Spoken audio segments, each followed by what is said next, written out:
introduce, again, our participants and just find out a little more about them. So we will start with you, Harrison, correct? Yes. Okay.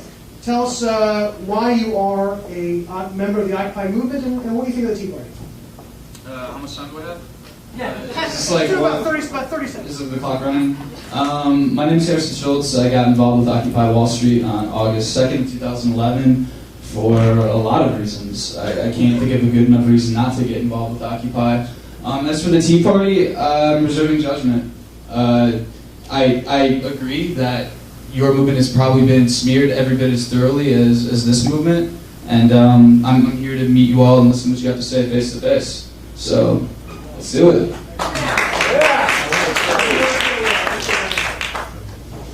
Hi, I'm John McGloin. I've also been involved since August 2nd. For fun, I've been watching politics and history and economics for decades, and things got scarier and scarier and scarier, and so I thought I really needed to be out on the street to try to fix things.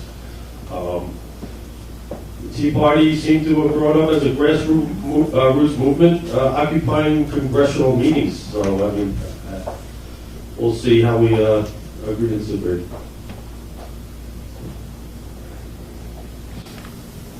My name is Edward Hall, or Teddy, and I got involved in the Occupy event in action on September 17th because it seemed like the only hope that we had to address the critical state of our country at the root of its cause, which is centralized financing.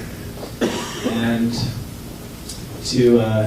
I'm not an occupier, I'm a person who occupies. I occupy. And we're all members of the same family, and right now we have to get together. So there's a bunch of people coming together on the day that our Constitution was written. A lot of people don't know that, but I felt like it was probably one of the most honorable things that a person could be participating in at that time, and it's created a lot of good things. So, and the Tea Party, I absolutely agree that part of what made us was what you all had the bravery to do, and it's a beautiful occasion here today to see you, like us, so close together, because this is a powerful force right on the stage.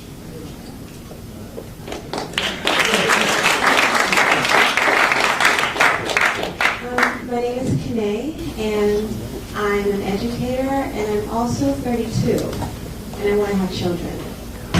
And I feel like the way the world is going right now is not sustainable in terms of the education system, in terms of our economic policies, in terms of our environmental policies. I want my child to be educated, to be able to breathe clean air, to have access to the best in healthcare, and be able to actually make their dreams come true. And so when I heard about the Occupy movement, I've always been an educator that taught about the Tea Party, that taught about revolution, that taught about making a change, to lifting up your voices and speaking truth to power. And so I align my mission and my vision with my action, and that's why I occupy. Oh, go Tea Party. My name is Winnie. I came to Occupy on September 17th after getting a hashtag from Adbusters, responding to the hashtag. Didn't really know what to expect. Showed up downtown and never really left. My background is in environmental activism, so I do a lot of work with national environmental groups like 350, and I am a passionately dedicated environmental activist. And I think that we can all agree that things are not as they should be. You know, on a very visceral level, we are experiencing it right now, today, and also probably throughout the weekend and into next week. So I'm here to hopefully talk a little bit about my work within the movement as an environmental activist, and I would love to find some common ground, with the Tea Party, because I think that there is a lot that we have in common.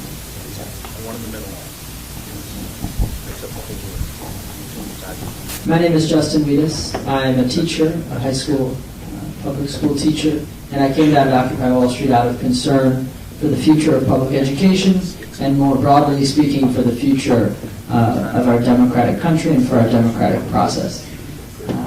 I, since then, have been actively involved in the struggle for public education, for access to higher education, and many of the sister struggles in this global movement. I also reserve judgment towards the Tea Party. I feel that these are two movements that have been marginalized by the mainstream media and by the political establishment, and that when taken in sum represent, I believe, a very large percentage of the population of this country that is not content with the current political situation. And so it remains to be seen where the overlap is and where the consensus lies and where the disagreements are, and I think this is a great first step tonight. Thank you, Andy. Now we'll walk over. So far, I don't know, I thought there were a little more fireworks coming from you, a little more fire breathing. But we'll see how the evening, we'll see how the evening goes. We're going with the Tea Party side. Guys, same thing. Why did you join the Tea Party? And what are your thoughts of the Occupy Party? I think some of you know my name. Hi, Ava. David Webb.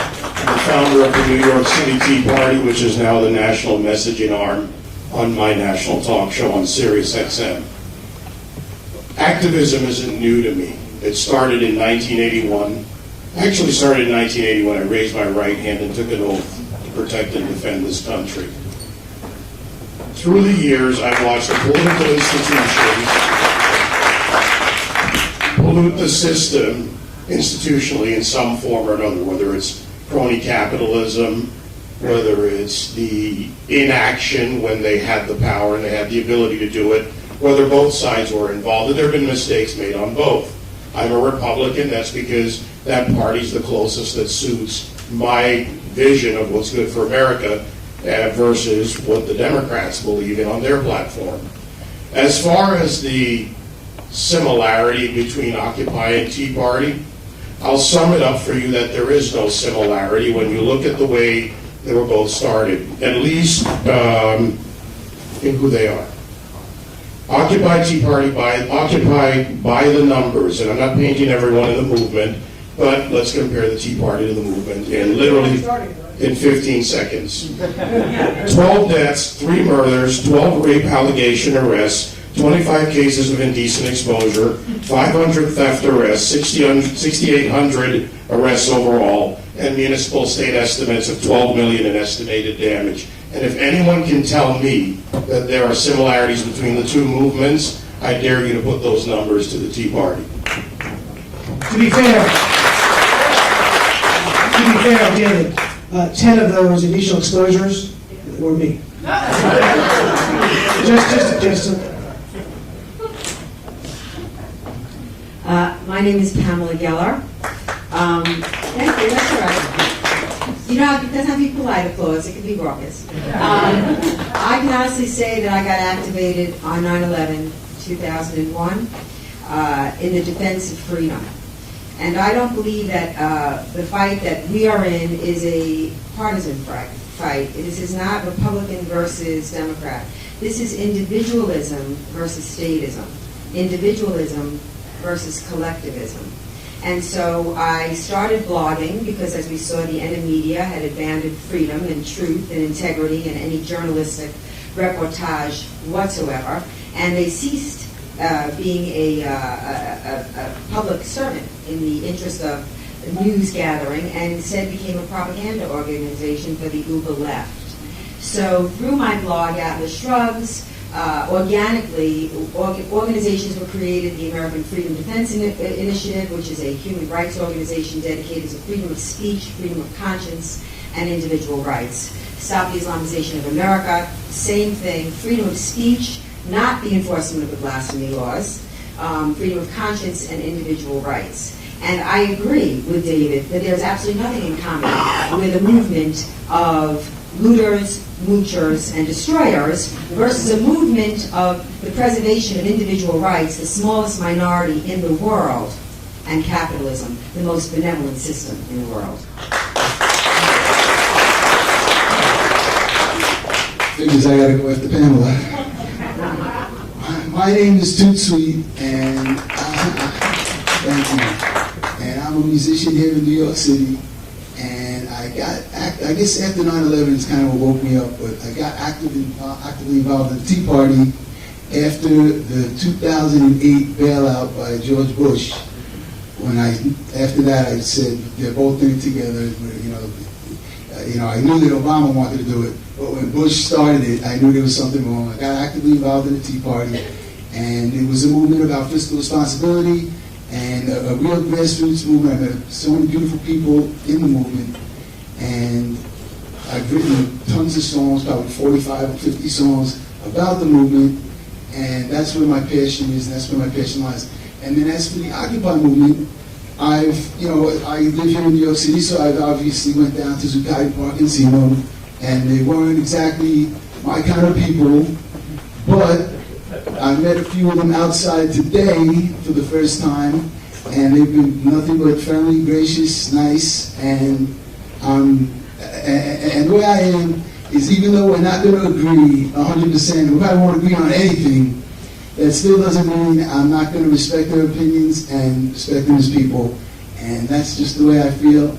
And let's have a real friendly debate. Toots will be performing all 45 songs. Bob MacGuffie. I guess I've been fighting collectivist thinking for over 40 years. Started when I took history in Queens College, and I found myself sitting in front of a Marxist in front of the classroom. I wasn't going to have it, so I did a little bit of kind of Occupy stuff then. I'd stand up and take the classroom down because I wouldn't listen to it. We actually had teachers that say you have to take the profit motive out of this society. I was a libertarian in the 70s and 80s, and I thought really we turned the corner by the time the 90s came around, and then we wouldn't have to fight these people back. I traveled the arc to conservatism in the 90s. Conservative first now, I believe in the defense of the Republic, the Constitution of the United States of America. And I feel like a sleeper cell has become activated 4 years ago when I saw these collectivists blossom again and get into very high power in government, and clearly we see their intention, and we see what they're doing, even if too many people in society do not. So I've dedicated myself to getting that message out and organizing people to fight this back.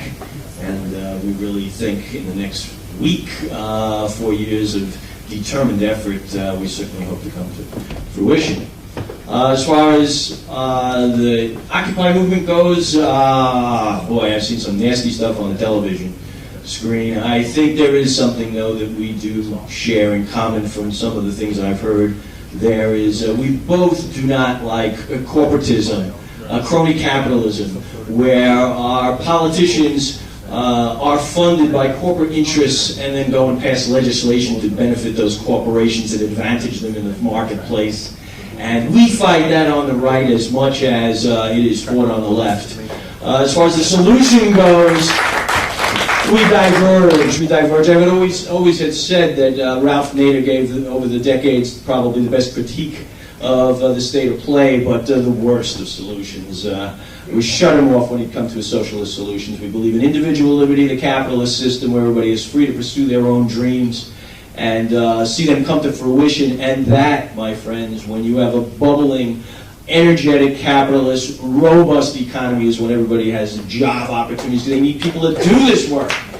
And that's where the middle class comes from, and it explodes out. It doesn't trickle down. It explodes out from the cauldron of capitalism. And I will pass the mic. Roughly around 30 seconds. Yes. Okay. My name is Tracy Diaz. Hello, everybody. I got involved with the Tea Party in 2007 when it first formed under Ron Paul.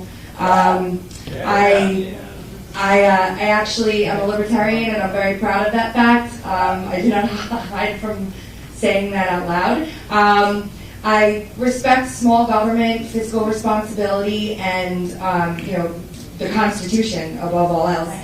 Individual liberty as well, which is why I appreciate all these folks over here, because you guys have the right to say and feel and express whatever you do feel, and that's pretty much what I'll say for now. I'm sure you go more later.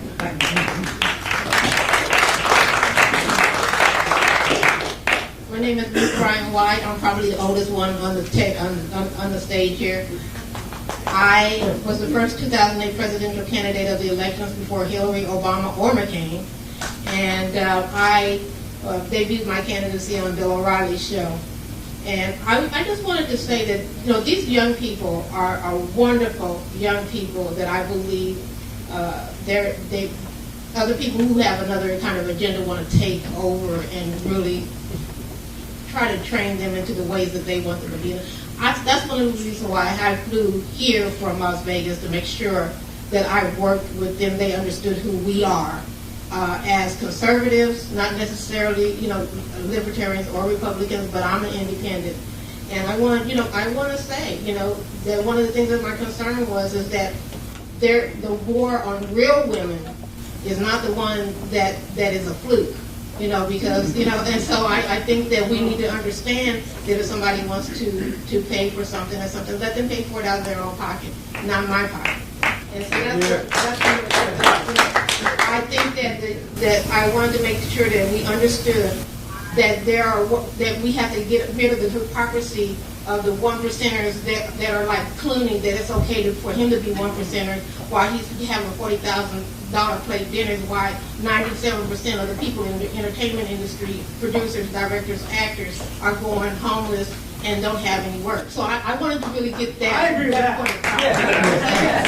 So those are the kind of things that I wanted to share with everybody. And I love the Tea Party movement. I love these young people here, and I don't want to see them get indoctrinated about stuff that's not true. And that's why I'm here. Thank you. I think that was a really enlightening set of opening statements. I think it does, in fact, set the stage for what we will be seeing tonight.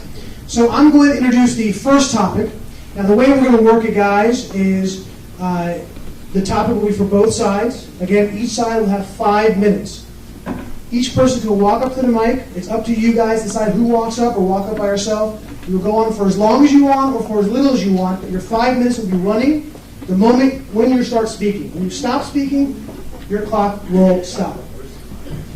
The clocks will be handled by the timekeeper down here. He will call out at 3 minutes, 2 minutes, 1 minute, and 30 seconds. So you have a sense of where we're at. It is up for you guys to decide who will speak at what time. If somebody wants to get up, they walk up to the mic, tap the guy on the shoulder, and then he can walk off, and the next person can take over.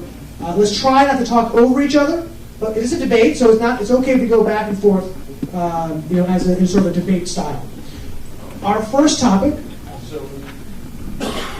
Did I say questions were being taken? Go ahead. I mean, it's not 5 minutes, so I did 5 minutes. No. It's 5 minutes. We're running just when you start as you start speaking. So we can both end up the mic. You can absolutely.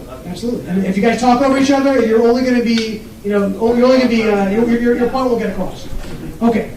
So the first topic is education.